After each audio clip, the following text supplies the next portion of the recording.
we can go ahead and get into things. So Natalia, if you want to go to the next slide.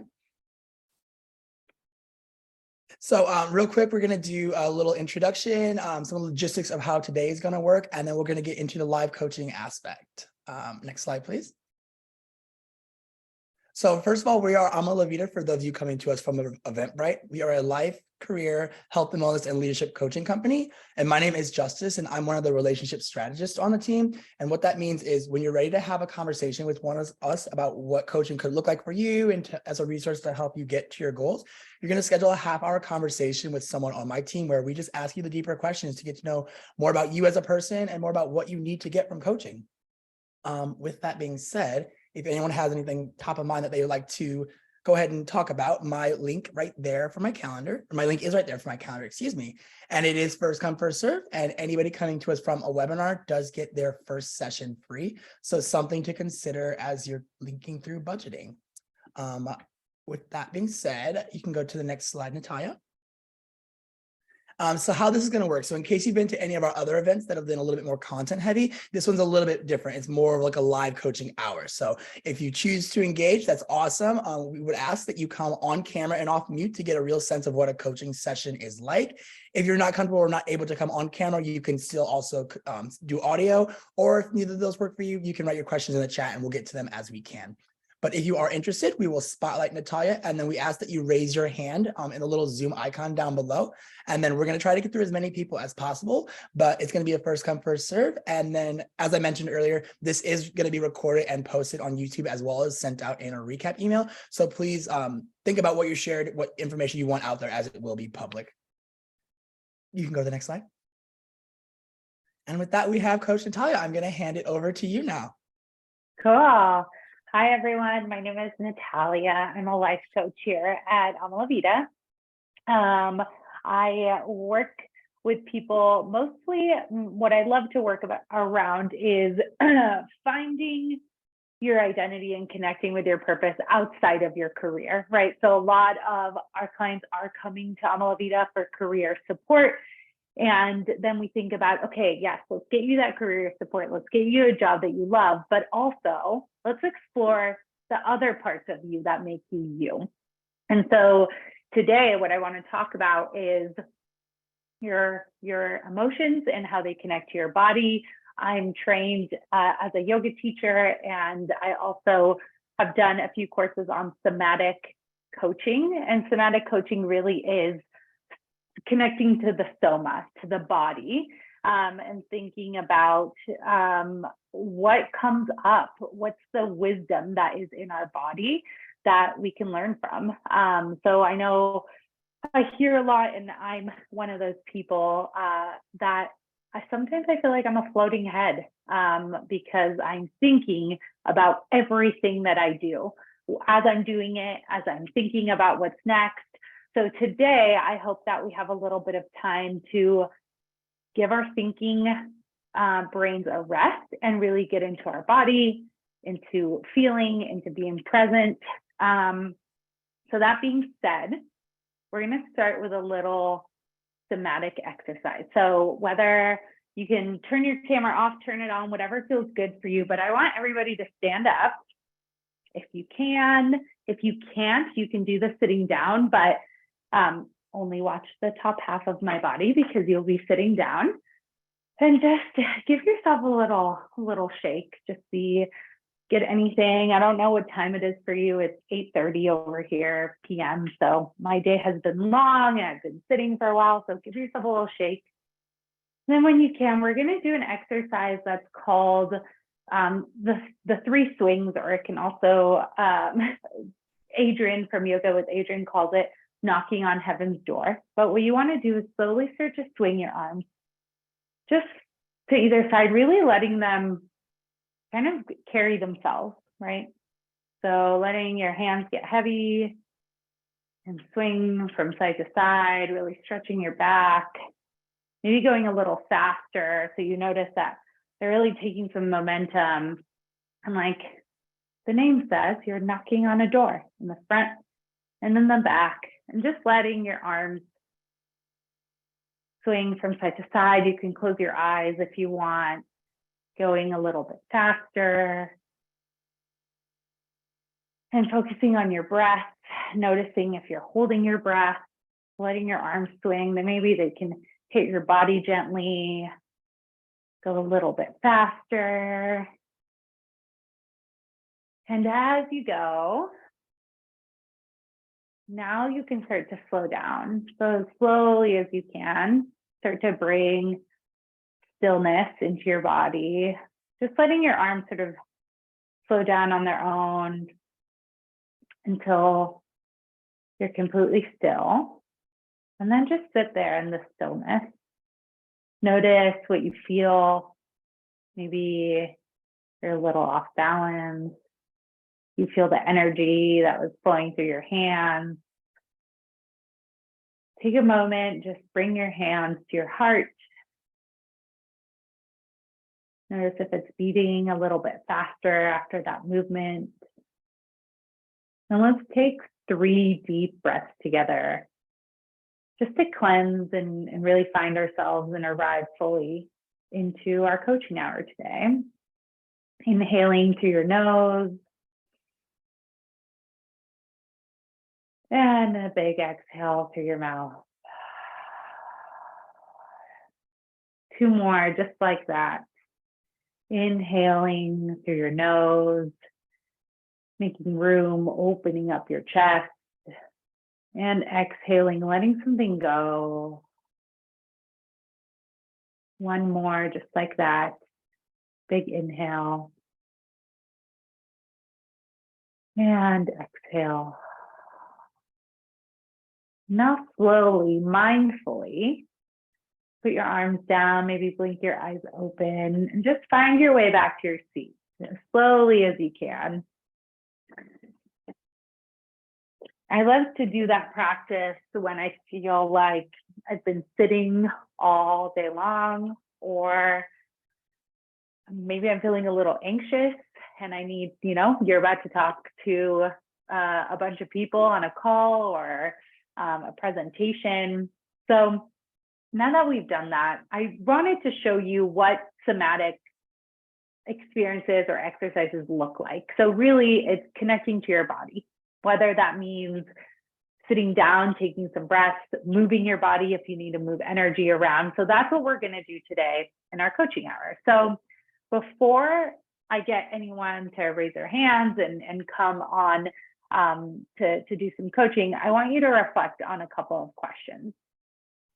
So just take a moment, if you have a piece of paper, just think about a recent time that you had some thoughts that were limiting beliefs, right? So what I mean by limiting beliefs is beliefs about yourself, about the situation that were somehow getting in the way of you doing what you wanted or trying something new. So for example, that could be a thought that's like, I'm not good enough, or I can't do this, or who do I think I am? I don't have what it takes.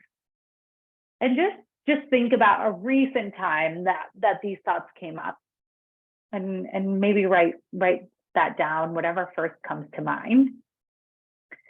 And then as you're thinking about that, reflect on some of these things. What happened? So what were the things that happened right before you had this thought? What kind of triggered or made this thought come up for you? Was there anyone else there? Were you surrounded by people? Were you by yourself? And what emotions did you experience? So what emotions came up for you in your mind when you were thinking about this feeling of this thought of I'm not good enough, or any other type of belief that just like gets in the way of you doing what you want, and really limiting you reaching your goals? So just take a couple of moments to think about this and write this out. And then when you're ready, or if anyone is ready, you can start to raise your hand. Then I'll leave the questions up for a little bit, so you can answer them at your own time. then I want to get into coaching, and we'll kind of use this reflection and this experience, if you're willing to share, as the starting off point to the exercise or to the coaching conversation that we're going to have.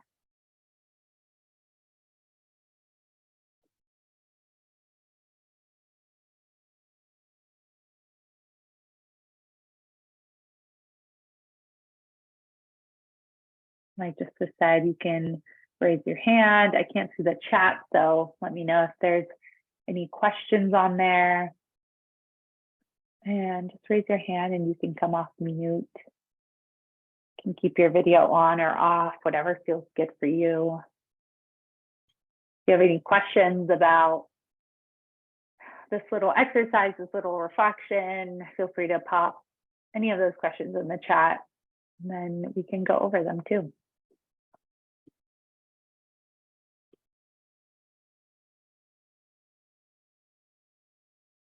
Natalia, do you want to stop sharing your screen for a moment? Sure. And we can spotlight you. Perfect. And then would you want to dive a little bit deeper into how you coach off those questions to maybe get the ball rolling with? Yeah. So the exercise that I want to go through is thinking about when these emotions come up, right? These thoughts of I'm not good enough or I can't do this. Sometimes the emotions that come up are whether it's sadness or anger or frustration. And a lot of the time, our instinct is to think our way out of those emotions, right? To think, okay, I feel sad, so what do I do about it? What is my plan? Really always staying in our heads. And what I want to explore in our coaching sessions and what I explore with my clients is how do we start to notice what those emotions actually feel like in our bodies? Where do we feel them? How do we feel them? And then how can we sort of reverse engineer what we actually want to feel and work backwards to figure out what is the emotion that I want to feel? How do I want to feel in my body? And then how does that transfer into the thoughts I want to have about myself and the beliefs that I want to carry, and then the actions that I want to take? So that's how the process that I wanted to share. And I mean, there's a lot of different ways that we use these practices in our coaching, but I wanted to see if anyone wanted to kind of dive into that exploration and figure out where these emotions show up in their body, and then how to process them, how to feel them, and how to work from there.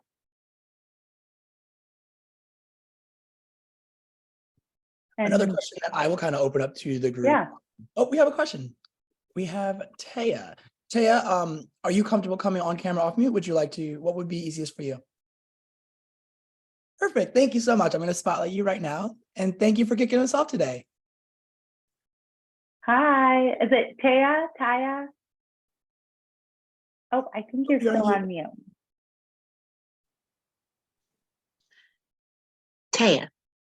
Taya, nice to meet you. Thank you for raising your hand. I'm excited to hear a little bit about what's coming up for you. So tell me a little bit just about what is that experience, as much as you want to share, that kind of brings those thoughts up for you, or a recent experience that came up for you. Yes, and forgive me, it's evening here in London, so I'm just in my bedroom relaxing. So in answer to that question, it was I chose I can't do this as my limiting belief. So it's like a real world sort of blanket statement of I can't do this. Who was there? I was alone when I thought that, and the emotions were sadness and overwhelm, sort of an overwhelm. Yeah. Okay.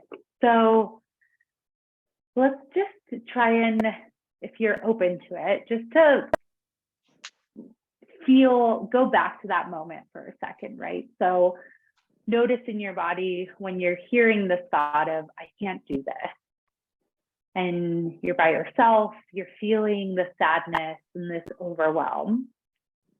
Where do you feel it in your body? And what does it feel like? So is there a texture, size, color that kind of comes to mind as you're thinking about, I can't do this, and this feeling of sadness and overwhelm? Yes, it's in the jaw. It's in the jaw.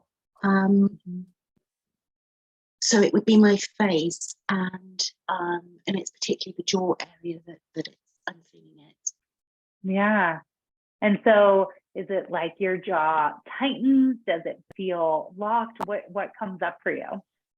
It tightens, and perhaps it's that I want to cry instead of clenching my jaw, but I sort of tend to kind of hold that emotion, particularly of sadness, there. Yeah. My shoulders a little bit, but mostly my jaw. Yeah. So it's like holding the tension, and maybe crying could be this release, but you're like, no. And that's where your jaw is activating and really, really holding in. Yeah. Okay.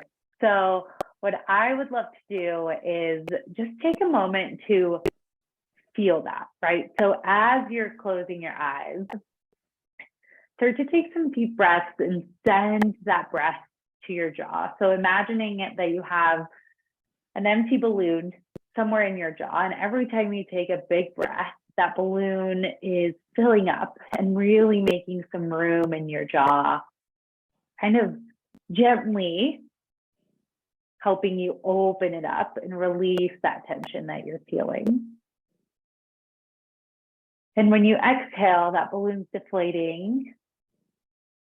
And then you notice, is there more room? Does it go back to being locked and tight? And just do that a couple of times with your inhale, imagining that balloon making some room, opening up, maybe loosening up those muscles in your jaw, in your face. And with that exhale, letting go and seeing what shows up after you've made a little bit of room. Just do that a couple more times, really feeling into what that feels like without any judgment, without wanting it to go away or not be there, but just giving it the room to exist.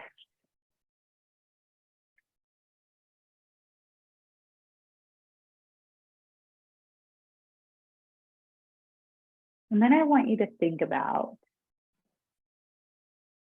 when I tell you the thought of, I can do this, I am capable of doing this, what comes up? Where do you feel that in your body? So if you hear yourself say, I can do this, I've got this, I'm capable of doing this. Well, that makes me want to smile. I mean, that makes me want to smile, because if I really can do something, then that's an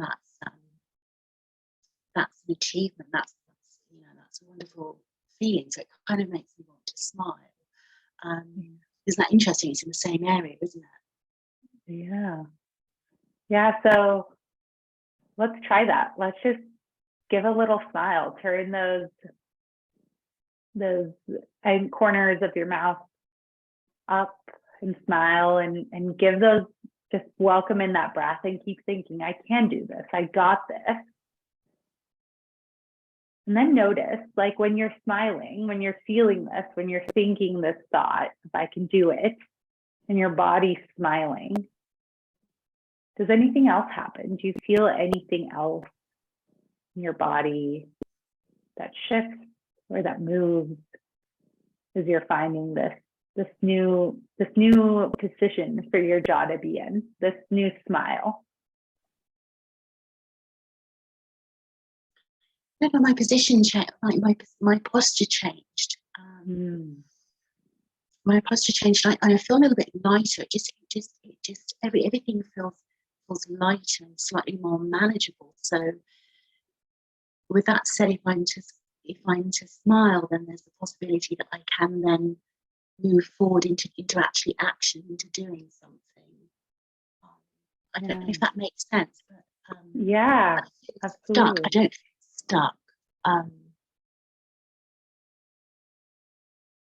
completely new to this, Natalia, so this is really intriguing for me. Yeah, thank you so much for sharing that. And you know what comes to me when I think a lot about somatic coaching is, you know, when it's really cold. I mean, you're in London, right? So you probably have had rough winters that usually you're like really crouching in and you're like holding all the heat in. But actually, if you open up your chest and you really straighten out your posture, you're warmer, right? Because our body, our core is working and it's like activating warmth in our body. And this is kind of very much like that. When we're feeling stuck, our instinct might be to lock our jaw, to close up, to really tighten. And that only makes us more stuck. And what I want to invite or encourage you to try is this new thing. If I can do this, makes you want to smile. In the moments that you feel or you hear that voice say, you can't do this, you don't have this, you can't do it, can you smile? And think about, you know, that idea of, some people call it fake it till you make it, and I don't even mean it like that, is can you allow your body's wisdom to say, no, you know what? You're going to get stuck right now. And the opposite is to smile, to loosen the jaw, to make it go this way instead of down and tight. And then take a moment, take a breath and say, okay, I'm going to smile. I can do this. Take some deep breaths and go from there. So instead of wanting this emotion of sadness to just go away and to be gone, is thinking about how can my body start to shift? How can my posture shift? And then what action do I take from here, right?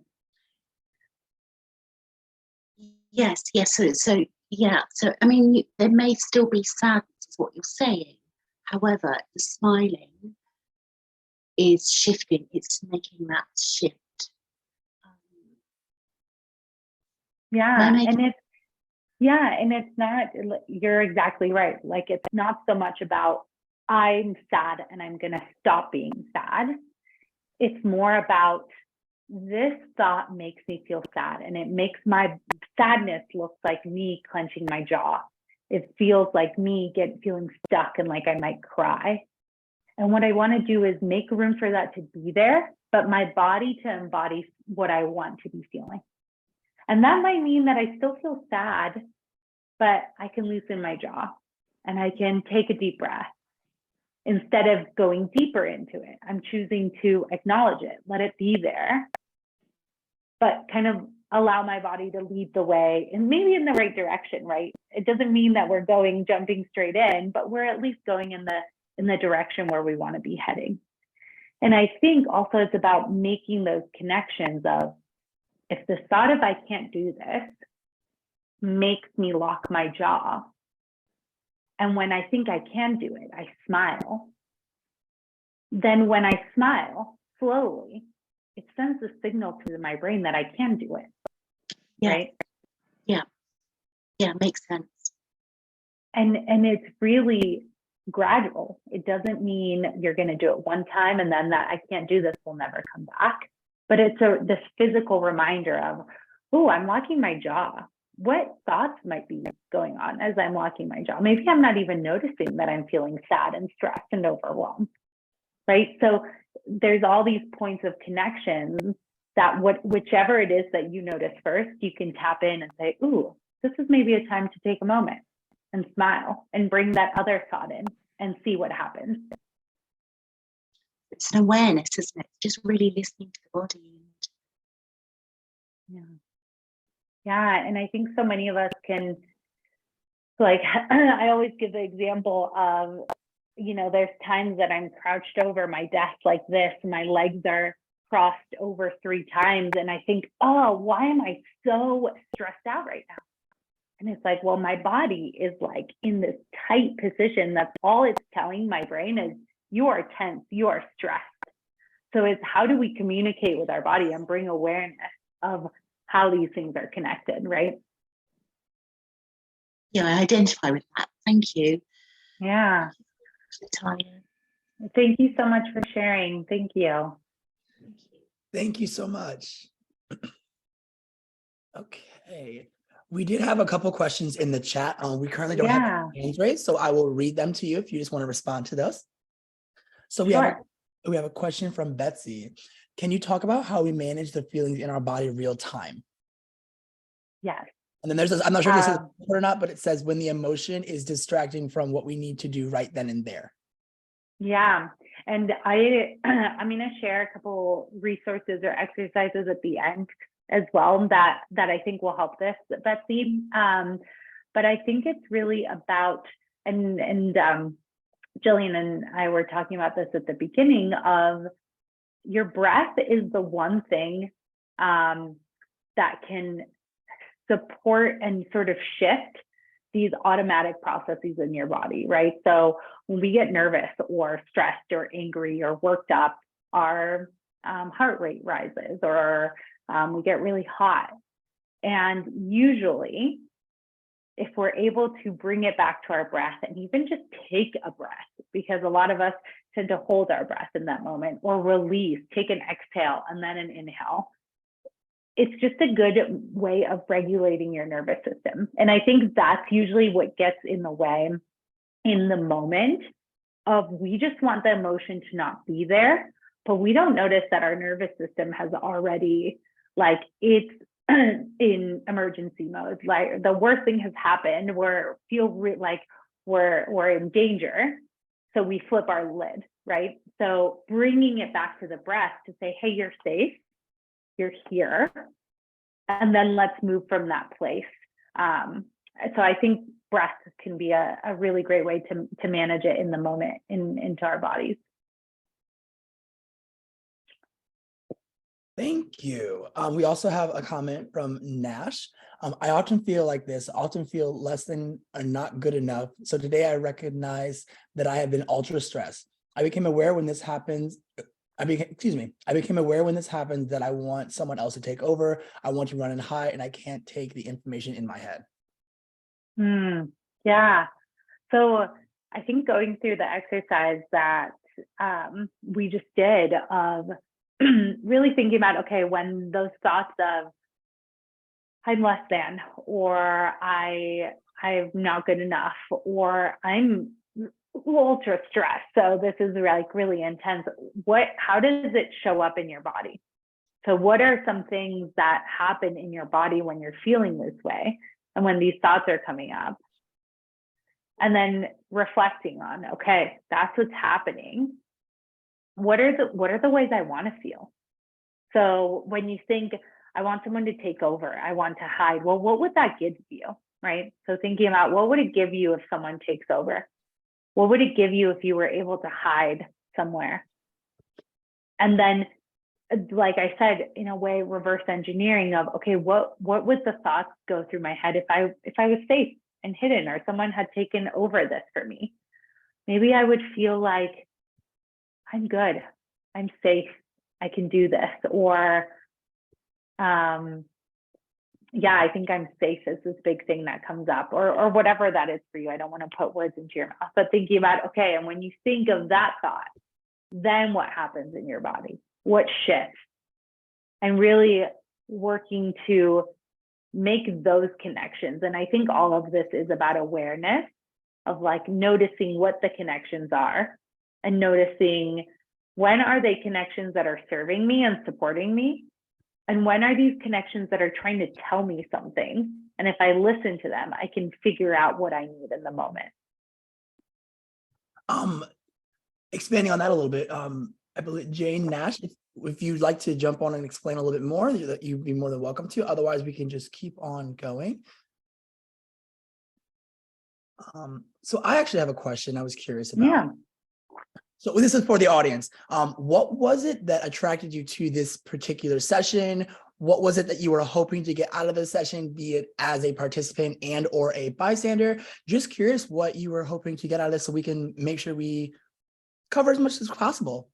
So if anyone wants to, would love to see if you're, would prefer writing that in the chat. We'd love to see that so we can dive a little bit deeper into those to make sure that we make this the most impactful hour we possibly can for you. So opening the floor to anyone and everyone that would like to do that. I got a DM from Nash that says, I can't come on and talk about it as, but recognize many of the elements to this relate back to the habits of trauma. Yes. And if you, there's a book called The Body Keeps Score that talks a lot about that. And even though trauma is a bit outside of the coaching spectrum and competencies, that's a really great book. And there's a lot of great somatic therapists, because a lot of the trauma that we do experience is stored in our bodies, and it does come up in these ways. So even just having that awareness is really, really helpful. So you know what kind of support you can get as you're processing and reprocessing that in your body. Absolutely, it can be really powerful in those ways, for good and for bad, right? Just intense. So thank you for sharing. Thank you so much. And then we have a hand up from Jillian. Jillian, give me 1 second. I will spotlight you. Perfect. There you go. Hi, Jillian. Hi, Natalia. Thank you so much for hosting this. Yeah. The kind of the process that you were just going through was really powerful, and the questions that you had asked was really powerful, and something that came up for me was the phrase of "I'm not enough." And so I just was hoping like maybe we could talk through a little bit of that. And for me, it actually was a call on the phone with someone, and then I was by myself after that, left with these thoughts of like, am I enough? Did I do the right thing? Those sorts of things. And then a lot of anger, resentment, kind of sadness, and then grief and sorrow came, and it was all coming from a place that was maybe not fully like a negative place. I don't know if I would say it was like a negative or positive, but it wasn't from like my best self place. And so, yeah, that was just kind of a thought that popped in. Yeah. And I can even feel in my body, like as I'm speaking to you, I'm like tense like this. I'm hardly breathing. Yeah. And I even see you, like your hands just came up like this. So I'm curious, like, where do you feel that? You mentioned anger, resentment, grief, and sorrow. Like, if you just take a moment to think back, whether it was to that conversation or just to the thought of, am I good enough? Or I'm not good enough. And you think about this tension, where does it come up in your body?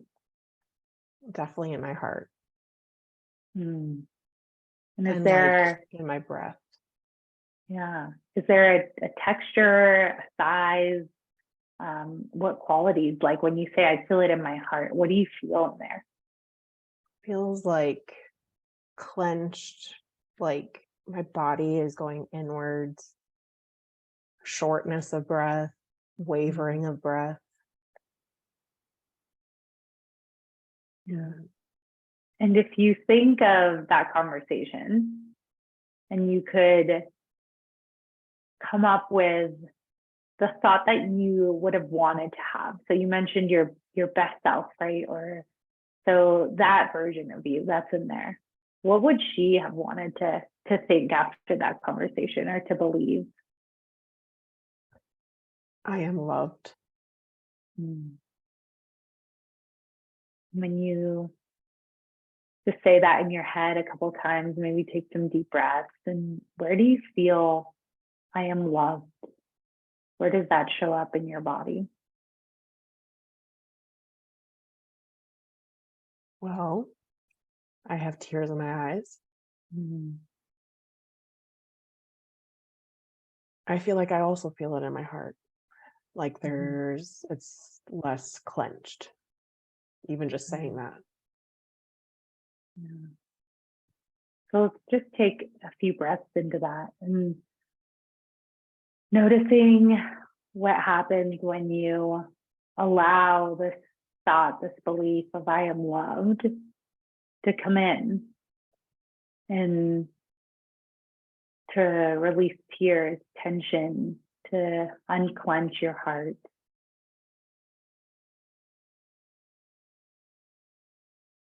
And I think as you're noticing what this feels like, one thing that comes up is knowing that this is always there for you. It's accessible.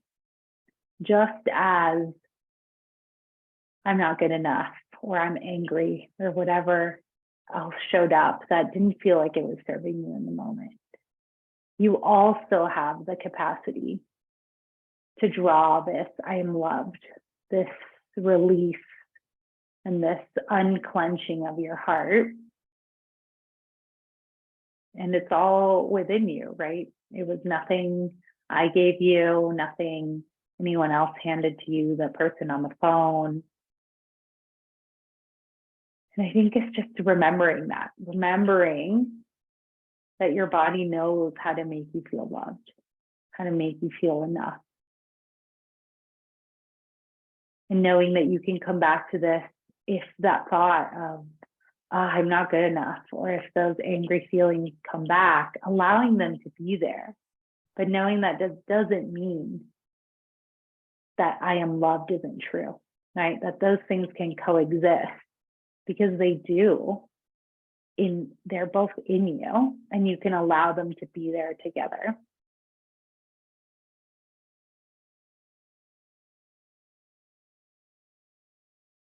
Thank you so much for sharing.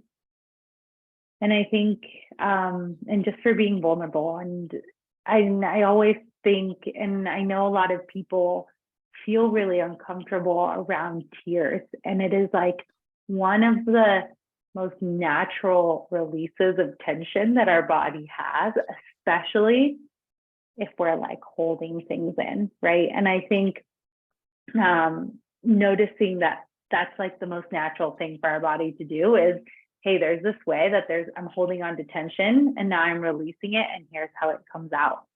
Yeah.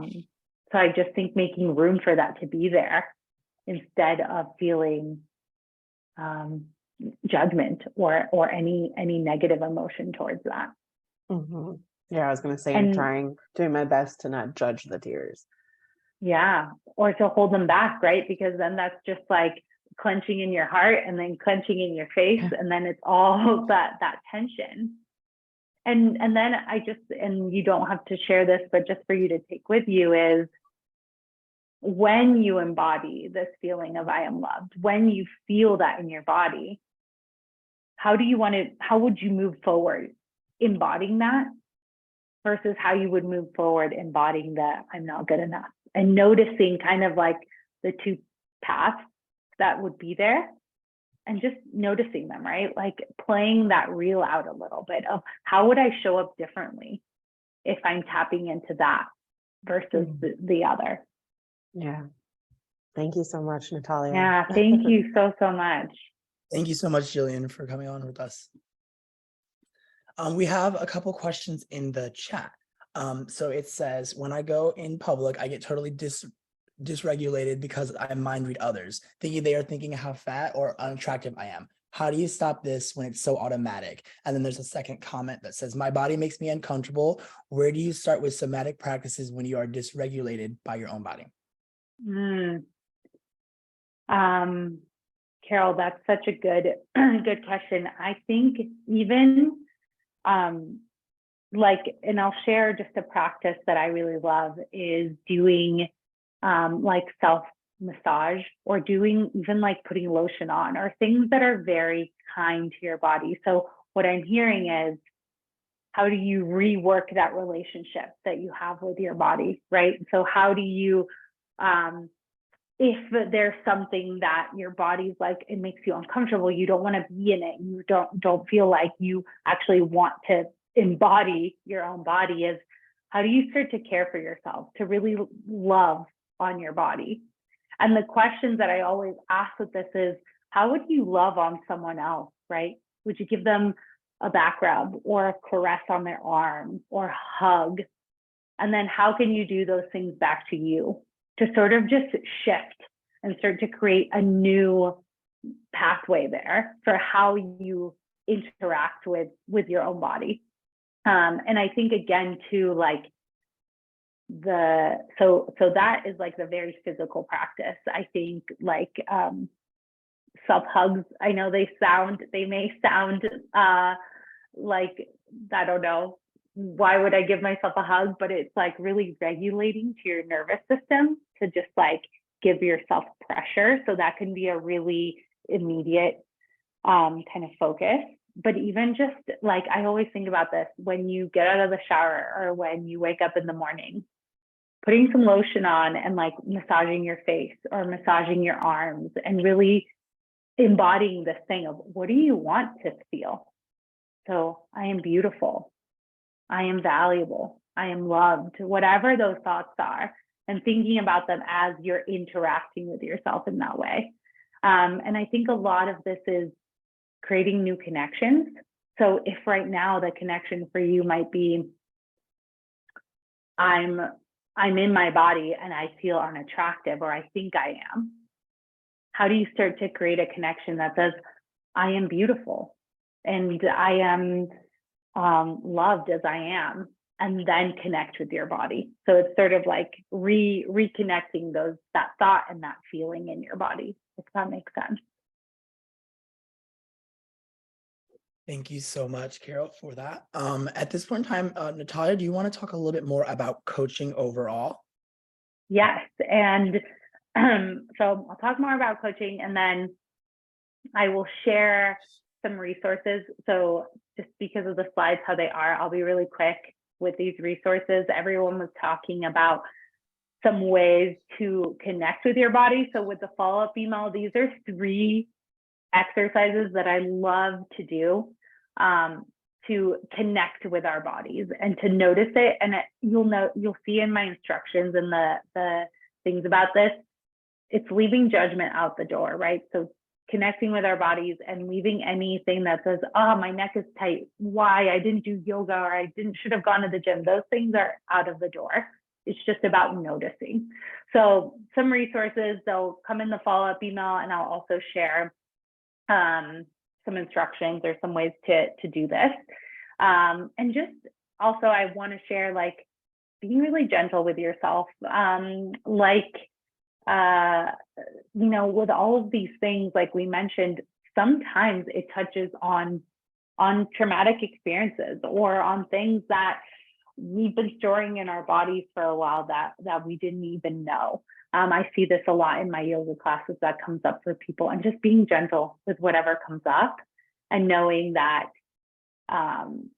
in some ways your coaches can support you. In some ways there's therapists that support you that work specifically on somatic stuff, and I'm happy to share a lot of resources. So I just want to be really mindful of like, this is serious stuff and it's really powerful, but also being gentle with whatever comes up and how you experience it. So I'll talk a little bit more about coaching, and I'll share this with you as well. It's kind of a guide of how to feel your feelings by Emily McDowell, which I love.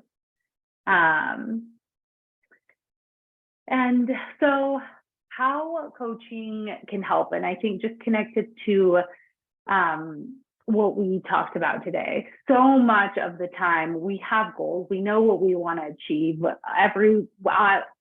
I and everyone at Vida as a coach believes that everyone that comes through our doors are creative and whole and resourceful. And still there's times that we get really stuck creating the life that we want, the career that we love.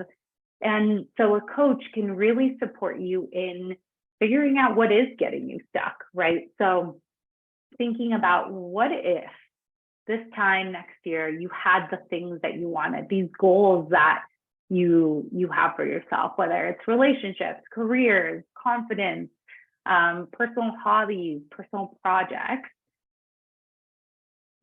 That's what coaching can help with, and having someone in your corner to process the wins, the losses, the struggles, and everything in between.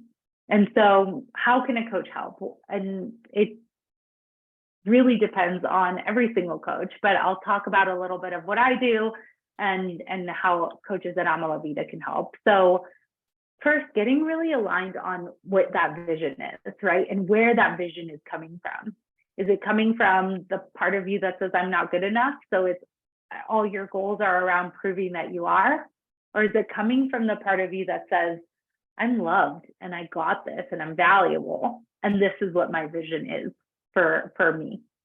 So really helping you get aligned on what is your vision? What are your goals? And why is it important to you? And then embody that, right? So, okay, I know my goals. I know where I want to get. How do I actually act to make that happen? To manage a big transition with your life, with your career, establishing healthy routines and boundaries that support you in reaching those goals. And then identifying what gets in the way. What are the things that come up that block you or become obstacles, and what support, what structures can you put into place to go over them and manage them and move through them. And then building a toolbox. So I think a lot of the work with coaching is not just you coming to coach and your coach giving you all the answers. It's you developing your own toolbox of what do you need when you feel not super confident, or when this negative self-talk comes in, or when you have a tough conversation at work or with a friend or a partner, and building a toolbox that you can go through when these things come up, and you have this constant tools at your disposal. And so that's all the just great stuff about coaching. And then of course you get a ton of bonuses just because of the nature of how Amala Vida is structured and some of the resources that we have, which are awesome. One is we have an ALV Connect Slack channel. So just like here in the session, you can hear other people's stories, talk to them, feel seen or relate to what someone's going through. This Slack channel lets you do that too, right? So you can have a bunch of people that are going through the same thing, that are also trying to reach their goals, also trying to work on themselves and grow, and get support from your peers and from all the ALV coaches as well. You get celebrity sessions with our full coaching team. So you might have your main coach that is helping you and supporting you through everything, but maybe you need an expert in resumes or interviewing or a somatic session or two. And so you don't get access to just one coach. You get our full coaching team, which is super unique to Amala Vida, and I think just makes your experience that much richer as a client.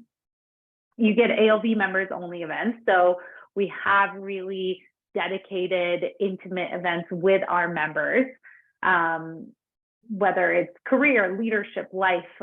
We have a ton of different events throughout the month that are just member exclusive. And you get access to our full e-coaching program. So these are proprietary e-coaching programs and modules that we've created. We have some really great online courses around imposter syndrome, career transitioning, health and wellness, setting goals, and you get that too, which can really help process and reflect on things that then you can bring to your coach and sink your teeth into a little bit further with them. And so all these bonuses alone are over $500, but coaching investment right now can start at $339 per month. And coming from a webinar, you get your first session free. So you're basically getting, just a great deal to be able to have your first session, dive right in. And we have a few different frequencies and ways that you can engage with coaching. But that's where it starts, and you get everything we just talked about. And yeah, you can get in touch with us. You can reach out to me if you have any specific questions about what we talked about. And if you have any questions about coaching or wanting to get matched up with the right coach for you, you can reach out to Justice and schedule a consult. Yeah, thank you so much, Natalia. I'm also going to go ahead and drop that consult link as well as the link to our website where you can see all about us, some of the other coaches, and anything that you would need to see. I am also going to drop the links to our YouTube channel and our Eventbrite, where the YouTube is where you can see previously recorded events, and then the Eventbrite is where you can see upcoming events to register for as well. And one thing that Natalia did not touch on that we're super excited to offer now, in addition to your coaching membership, is we are now offering group coaching. And what that looks like is 8 sessions a month.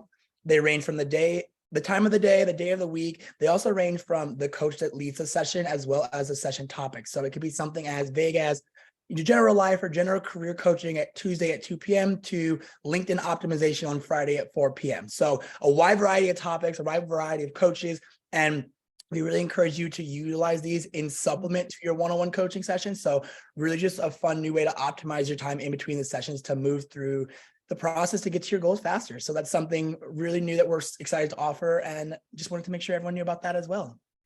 So with that being said, it doesn't look like we have any other questions in the chat. Does anybody have any final things they want while we have Natalia? And then in case someone would like to write something out, Natalia, do you have any final words that you'd like to leave us all with?